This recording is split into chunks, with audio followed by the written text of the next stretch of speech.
The little girl's desperate cries echoed through the crowded airport terminal. People slowed down. Some glanced over. Most kept walking. But the woman in the tailored black suit never looked back. She walked as if tears had no sound.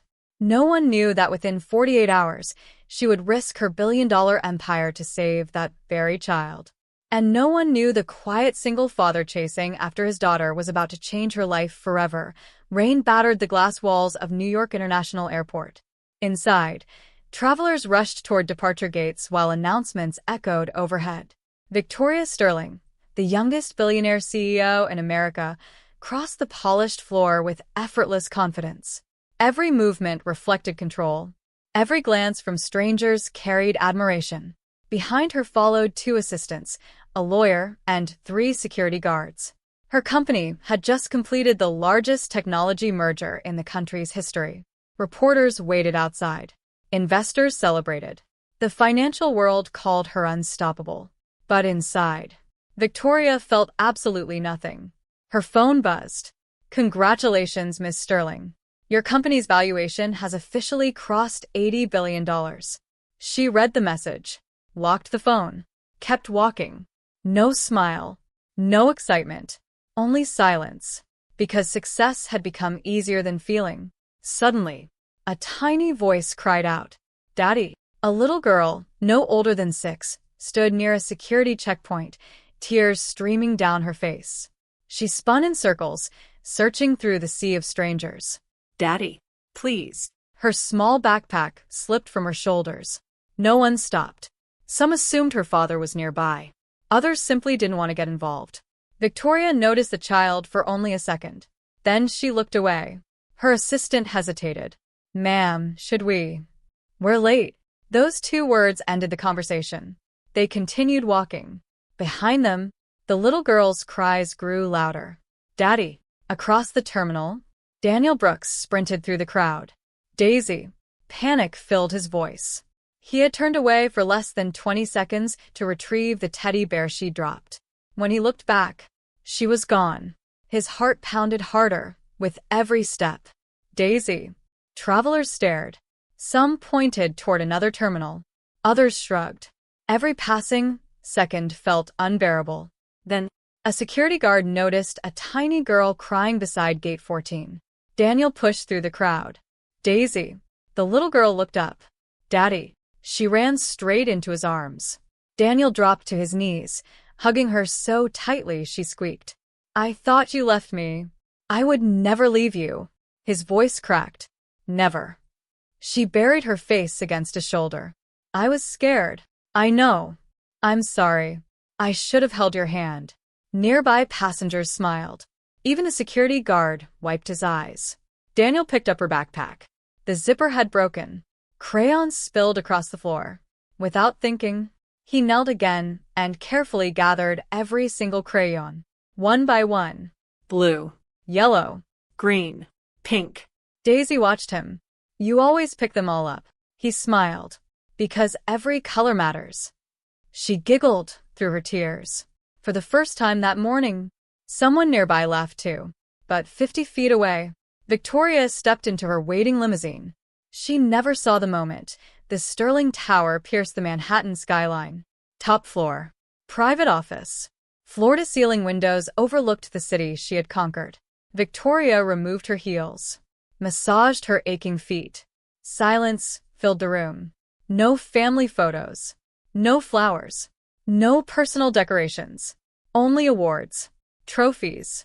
Financial reports. Her assistant entered. "Your dinner reservation? Cancel it." "The charity gala? Cancel." "The interview? Reschedule." "And tomorrow's board meeting? I'll attend." The assistant nodded. She'd worked for Victoria for 5 years. She had never once seen her boss celebrate a birthday, laugh uncontrollably, or receive a personal phone call. As the door closed, Victoria opened a drawer. Inside rested one faded photograph. A younger Victoria, a smiling woman, and a little girl. She stared at it. Her expression softened, only for a heartbeat. Then, she flipped the picture face down, locked the drawer, and returned to work. Outside the office, Her assistant whispered to another employee, "I've never seen anyone so successful. Or so lonely." Meanwhile, across town, Daniel unlocked the door to a tiny apartment. The paint peeled from the walls. The furniture didn't match. The kitchen table had one uneven leg. But laughter filled every corner. Daisy rushed inside. "I'm hungry," Daniel laughed. "I was afraid you'd say that." He opened the refrigerator. Half a carton of milk. A few eggs. Some vegetables. One package of noodles. He quietly calculated the week's budget in his head. Rent. Medicine. School supplies. Electric bill. Not enough. Again. He sighed before Daisy could notice. She climbed onto a chair. "I'll help. You'll make it worse." "I help emotionally." Daniel laughed harder. "That's true." Together they cooked dinner. Most of the noodles ended up on the counter instead of the pot. Neither cared. When dinner was ready, Daisy looked toward the empty chair. She became quiet. "Daddy." "Yeah. Do you think Mommy can still see us?" Daniel froze. Every time that question came, it hurt exactly the same. He knelt beside her. "I think. She smiles every time she hears you laugh." Daisy smiled softly. "Then we should laugh more." Daniel swallowed the lump in his throat. "I think she'd like that." Outside, rain began falling again. The next morning, Sterling Technologies' executive boardroom buzzed with tension. Massive digital screens displayed financial charts. Executives argued over expansion plans. Victoria entered. Instant silence. One director stood. "Our competitors are buying smaller companies before we can." Another added, "We need a stronger public image." A third slid a folder across the table. "There is one option." Victoria opened it. Inside was a proposal for a city redevelopment project. An old neighborhood would be demolished. Luxury apartments. Corporate offices. Private shopping centers. Estimated profit, $9 billion. Only one obstacle. Hundreds of families would lose their homes. A board member shrugged. "They'll relocate." Another smiled coldly. "Progress always has casualties." Victoria said nothing. Everyone waited. She finally closed the folder. "I'll decide after visiting the site." The directors exchanged surprised glances. Normally, Victoria never visited projects personally. As the meeting ended, an older board member watched her carefully. He smiled to himself, almost as if he had been waiting for this moment. But why, that evening, Daniel returned home after a long shift repairing city buses. An envelope rested beneath the apartment door. Official seal. Final notice. He opened it. His face turned pale. The building had been purchased. Residents had 30 days to leave. No exceptions. No affordable alternatives. Daisy looked up from her coloring book. "What happened?" Daniel forced a smile. "Nothing." She tilted her head. "You do that smile when something's wrong." He sat beside her. She leaned against him. He wrapped an arm around her, hiding the eviction notice behind his back. Outside their apartment window, construction crews were already measuring the street. Across the city, Victoria Sterling stood before the same redevelopment map, unaware that one signature from her could erase hundreds of lives, including Daniel and Daisy's. Neither of them knew their paths were about to collide again. And this time, walking away would no longer be an option. Morning sunlight spilled across Maple Street. Children rode bicycles between cracked sidewalks. Neighbors greeted one another by name.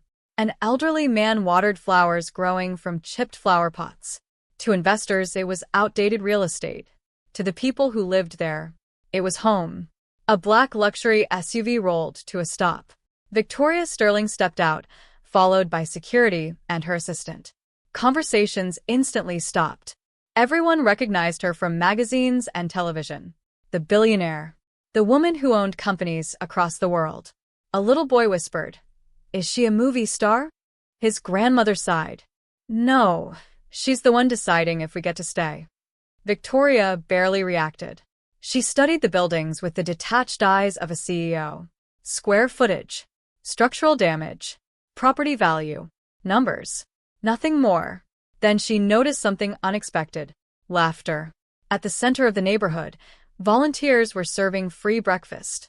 Among them stood Daniel Brooks, still wearing his mechanic's uniform, still covered with grease from work. Yet he was flipping pancakes while joking with children. He wasn't being paid.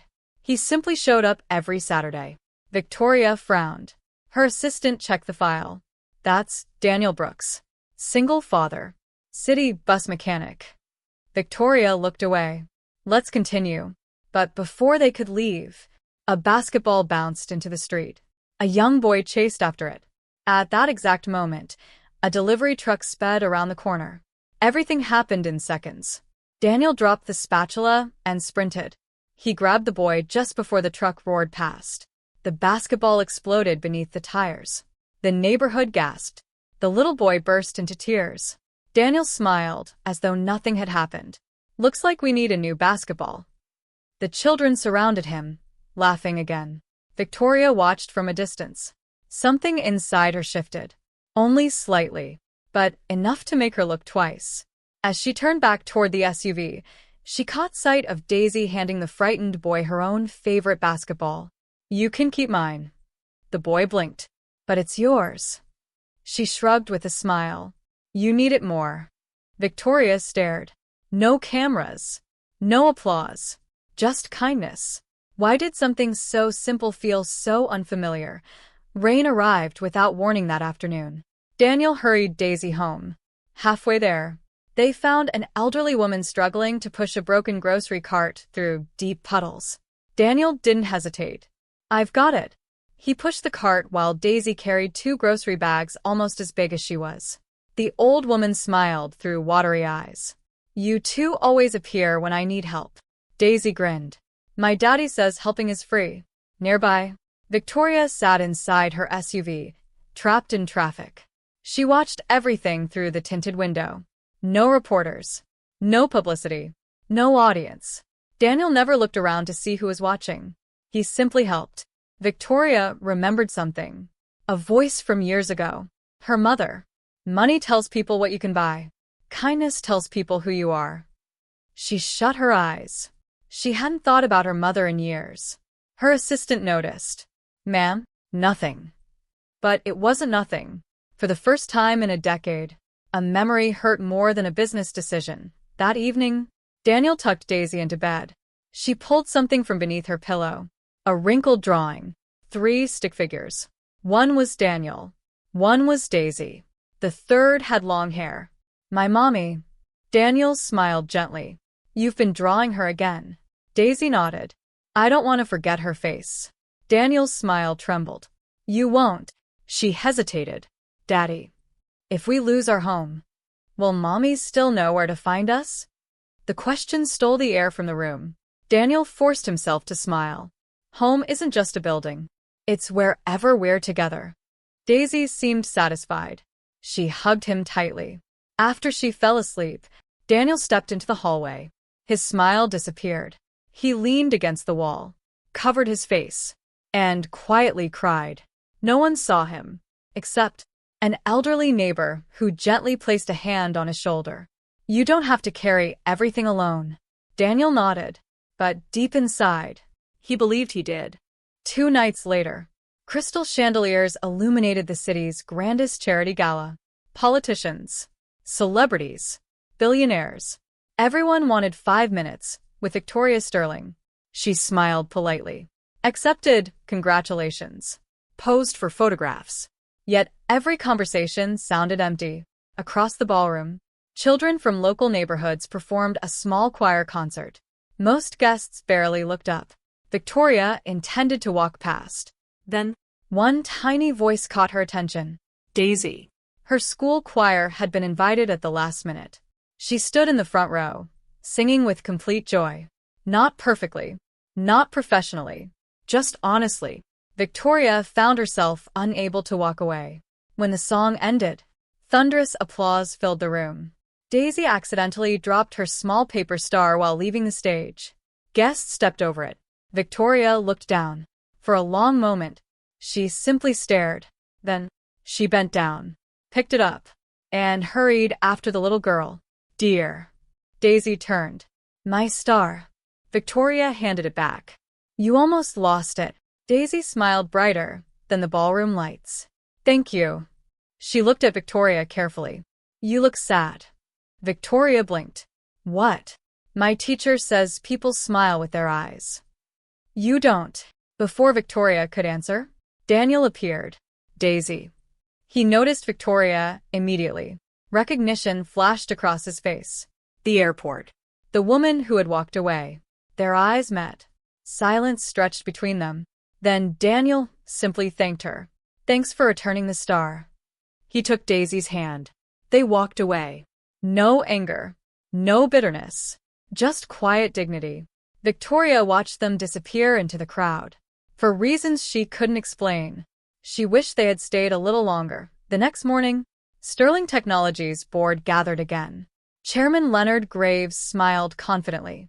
The demolition begins next week. Victoria looked up. I haven't approved it. Leonard folded his hands. Legally, you don't need to. The contracts are already moving. Victoria's expression hardened. I said no. A tense silence settled over the room. Several board members exchanged nervous glances. Leonard leaned closer. You've become emotional. I'm becoming careful. You're risking billions. I'm protecting people. He smiled coldly. You sound like your mother. The room fell silent. Victoria stood. Her voice became ice. Meeting adjourned. As everyone filed out, Leonard remained seated. His smile slowly returned. He whispered to himself. So, the weakness has finally appeared. Outside the boardroom, he made a secret phone call. Begin phase 2. What about Victoria? She'll learn who really controls this company. Someone else had been pulling strings all along. Late that night, Victoria entered the company's private archive. Boxes filled with decades of confidential records lined the room. She searched for one file. Maple Street redevelopment. Inside, she found something shocking. The proposal wasn't new. It had started 12 years earlier. Before she became CEO. Before her mother died. She turned another page. Her breathing stopped. Her mother's handwritten note read, Never approve this project. Too many innocent families will suffer. Victoria's hands trembled. Another document slipped onto the floor. A secret agreement. Signed, not by her, not by her mother, but by Leonard Graves. Dated just 3 days after her mother's fatal car accident. Victoria stared at the signature. Something wasn't right. Was her mother's death really an accident? The audience now knows something Victoria doesn't yet realize. Leonard didn't just want the neighborhood. Buried beneath Maple Street was land worth hundreds of billions because of a rare energy mineral recently discovered in confidential geological surveys. The residents believed they were being evicted for luxury apartments. Victoria believed it was corporate greed. But Leonard's true motive was even darker. He was willing to destroy an entire community and anyone who stood in his way, to claim unimaginable wealth. The following afternoon, construction crews arrived at Maple Street with eviction notices. Residents gathered in fear. Arguments erupted. Children cried. Daisy clung tightly to Daniel's hand. One elderly man collapsed from the stress. People shouted for an ambulance. Without hesitation, Daniel rushed forward. He removed his own jacket and folded it beneath the man's head. When paramedics arrived, they quietly told Daniel the man needed immediate surgery. His insurance had expired.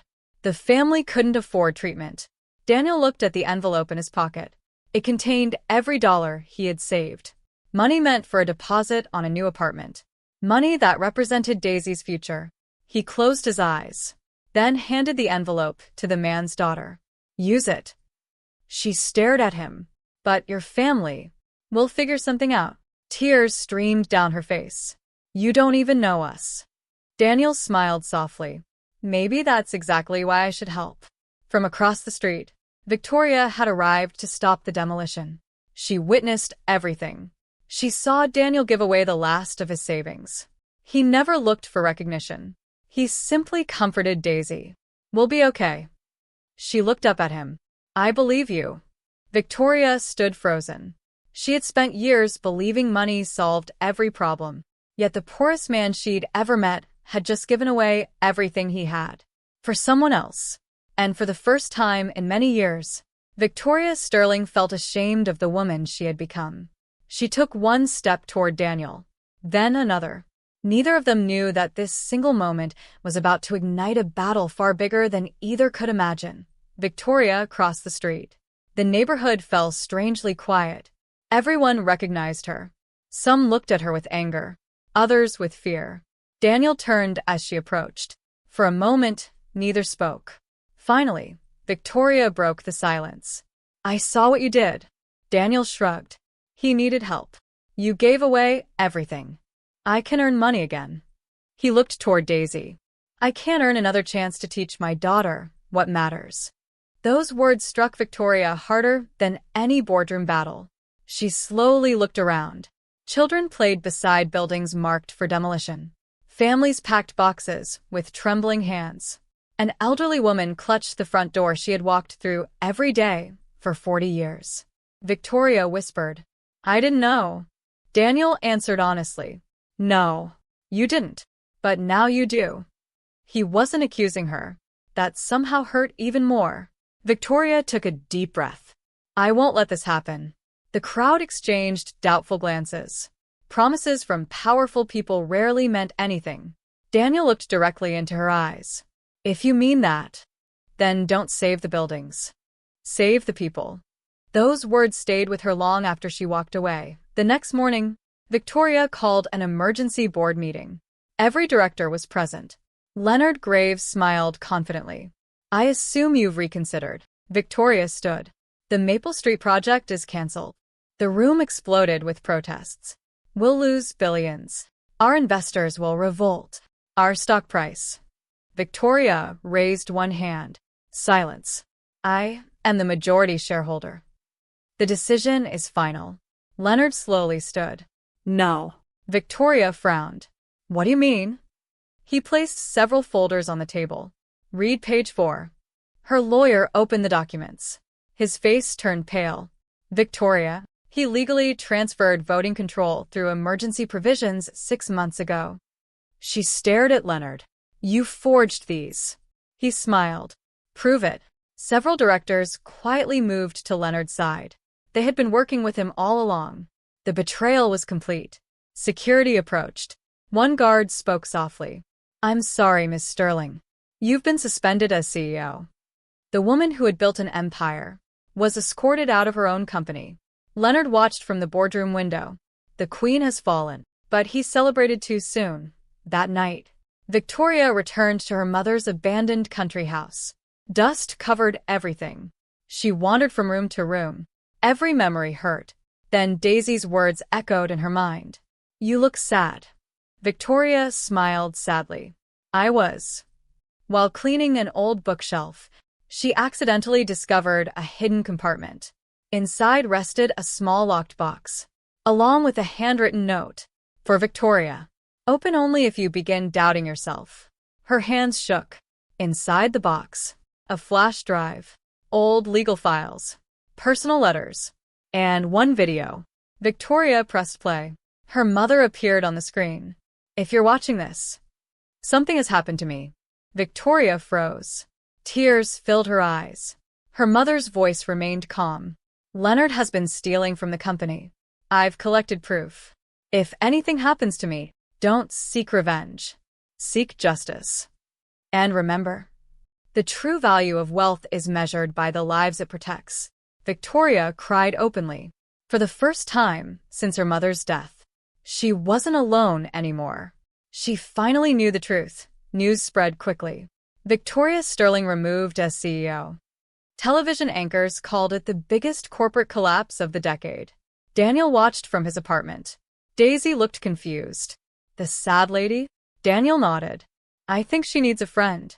The next afternoon, Victoria sat alone on a park bench. No assistants. No security. No luxury car. Only silence. Someone sat beside her. Daniel. He handed her a paper cup of coffee. "I wasn't sure how you'd take it." She almost laughed. "I don't remember." He smiled. "Then today can be the beginning." A few seconds later, Daisy climbed onto the bench. Without asking, she wrapped her tiny arms around Victoria. Children rarely hesitate when adults need comfort. Victoria's composure collapsed. She hugged Daisy tightly. No words, only tears. People walking through the park quietly looked away, giving them privacy. For the first time in years, Victoria felt something money had never been able to buy. Belonging. 2 weeks later, federal investigators stormed Sterling Technologies. Leonard remained calm until Victoria entered. She wasn't alone. Government agents followed. So did forensic accountants and reporters. Leonard laughed. You have accusations. Victoria placed the flash drive on the table. I have evidence. The room fell silent. Bank transfers, hidden accounts, forged signatures, bribery, illegal land deals. Everything appeared on the large screen. Leonard's smile disappeared. You can't prove. Then another voice interrupted. You can. Everyone turned. Daniel stepped inside. Leonard recognized him. The mechanic? Daniel calmly placed an old metal box on the table. My late wife worked for Sterling Technologies. Victoria looked shocked. Daniel continued. She was your mother's executive assistant. Before she died, she asked me to keep these documents safe. He opened the box. Original contracts, recorded conversations, financial records, the missing evidence. Victoria looked at Daniel in disbelief. Why didn't you come forward sooner? He lowered his eyes. My wife told me only to release them when someone honest was finally ready to fight. Victoria couldn't speak. Everything had connected. Their lives had been tied together long before they met. Leonard tried to run. Federal agents stopped him. Handcuffs clicked shut. Justice had finally arrived. Outside the courthouse, reporters surrounded Victoria. One shouted, "Why risk your fortune for one neighborhood?" Victoria looked toward Maple Street, toward Daniel, toward Daisy, then answered, "Because they reminded me who I was before I became someone I no longer recognized." The crowd applauded. Then came another surprise. Victoria announced every eviction had been canceled. Instead of demolishing Maple Street, Sterling Foundation would renovate every home. Residents would own their properties permanently. No one would ever be forced out again. The crowd burst into tears. Children cheered. Neighbors embraced. Daniel simply smiled. He had never asked for any of it. Spring returned to Maple Street. Fresh flowers bloomed along newly restored sidewalks. Children played where bulldozers had once been scheduled to arrive. The neighborhood had become stronger than ever. Daniel had been promoted to lead transportation supervisor.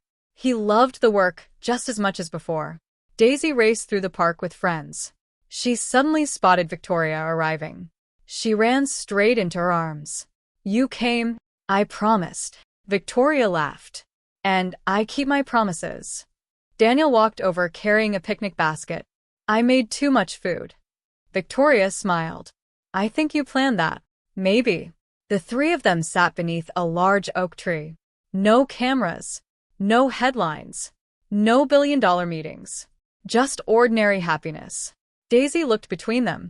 So, are you two finally friends? Daniel laughed. I hope so. Victoria looked at him. I hope for something even better. Their eyes met. This time, neither looked away. Months later, Sterling Technologies became one of the most respected companies in the country. Not because it earned the most money, because it earned the most trust. Every major project now required one simple question. Does this improve people's lives? That question became the company's guiding principle. In Victoria's office, the old photograph no longer lay hidden inside a drawer. It stood proudly on her desk. Beside it, a new picture. Victoria, Daniel, Daisy. 3 smiling faces. 3 lives forever changed. Victoria looked out over the city. She finally understood something her mother had tried to teach her all along. Success without compassion is empty. Real wealth isn't measured by what you own. It's measured by the lives you choose to lift when no one is watching. And sometimes, the smallest act of kindness from an ordinary person can rescue even the loneliest heart. The end. If you enjoyed this story, let us know your thoughts in the comments. Don't forget to like, share, and subscribe for more emotional stories like this.